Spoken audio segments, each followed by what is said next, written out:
According to Schlosser, fast food is popular because it's convenient, it's cheap, and it tastes good. But the real cost of eating fast food never appears on the menu. Texarkana needs more healthy foods restaurants.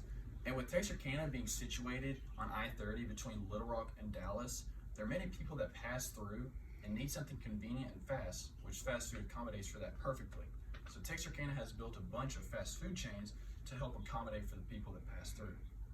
However, the people that live in Texarkana should not be eating this fast food every day.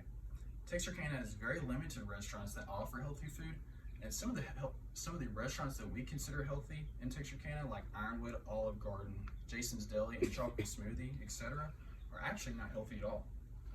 So some of the negative effects of unhealthy food is your blood pressure.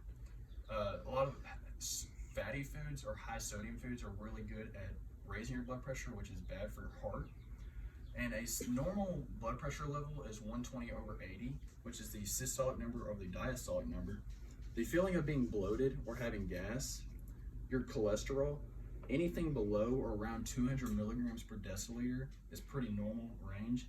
Anything from 200 to 239 milligrams per deciliter is considered borderline high. And anything over 240 milligrams per deciliter is considered high cholesterol. Another thing is weight gain or the feeling of your energy being drained, and various cancers, colon cancer being the main one. Two other things being hypoglycemia, which is the low blood sugar, and hyperglycemia, which is high blood sugar. Some statistics of overweightness in America: 34.1%, which is more than 1 in 3 men are overweight. 27.5%, which is more than 1 in 4 women are overweight.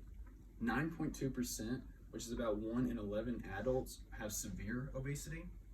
And 16.2% of people aged 10 to 17 have obesity. So what exactly in these foods is considered harmful? First one is sodium, which is partially responsible for the raising of your blood pressure.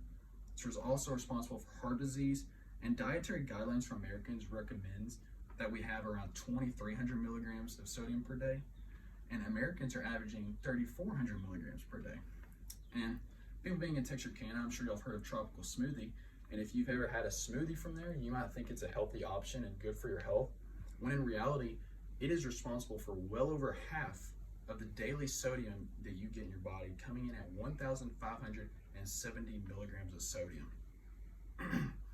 Another thing being sugar, which is also responsible for the raising of your blood pressure, and can also be responsible for raised blood sugar levels.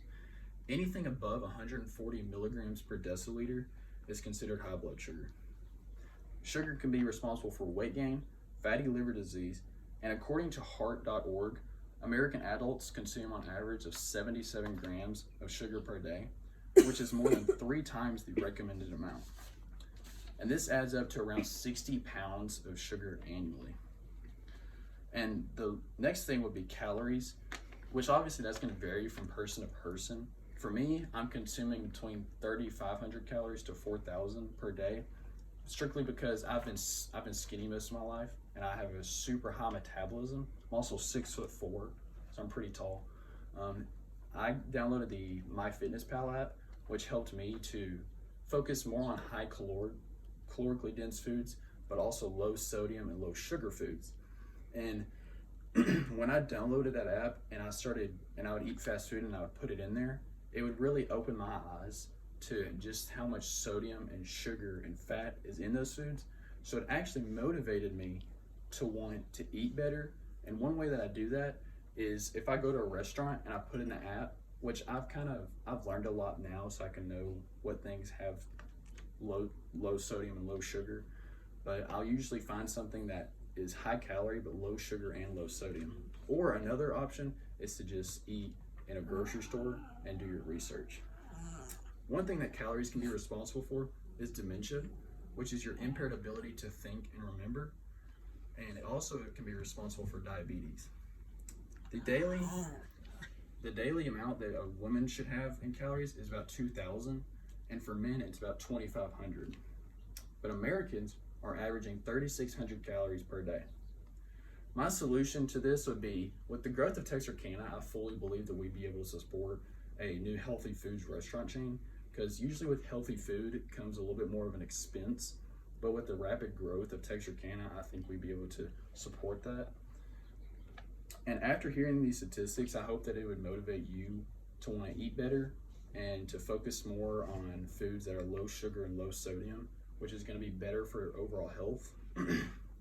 And according to Obama, the problem is when that fun stuff becomes the habit, and I think that's what's wrong, what's happened in our culture. Fast food has become the everyday meal. Texarkana is in desperate need of healthy foods restaurants. Texarkana has become a truck stop and has brought about many different fast food restaurant chains. Some of these restaurants we consider healthy are high in sodium, calories, and sugar. But being humans, we are oblivious to this fact. Texarkana needs a healthy change, and healthy restaurants would be a healthy option.